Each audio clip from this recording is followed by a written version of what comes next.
Mega, mega, mega love! Shout out everyone! Guys, tayo ay mag-unboxing ngayon ng aming pinamili for the autumn to winter shoe collection of mine. Just a little bit. Guys, actually hindi ito unboxing because pinagtatanggal na namin yung box doon sa shoe center. Gawa ng, we went there na naka-motorbike.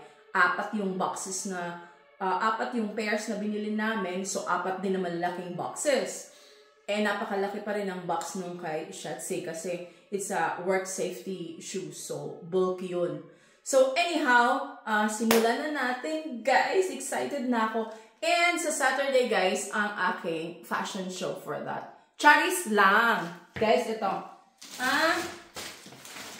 I guess the three brands, I'm sure with the two pairs, lahat sila ay German brands, but the other one is not. So, I'm not sure because I was trying to Google it, pero I'm not really a fashion influencer, so I'm not into it of researching where the shoes came from, but I try my best kasi ang aking content ay puro Germany, right? So anyhow, ito yung sinasabi kong I'm not sure, but I like it so much. It's very light. So ito siya, guys. Ayan yung itsura niya pag sa gilid na nakaharap sa tao. And then ang kanyang lining, top lining ay glossy na blue, midnight blue. And then, here, makikita nyo is suede leather na midnight blue din. And then, may design na silver to accent with, here, this fur. Kasi this fur has a combination of silver gray, black, and midnight blue.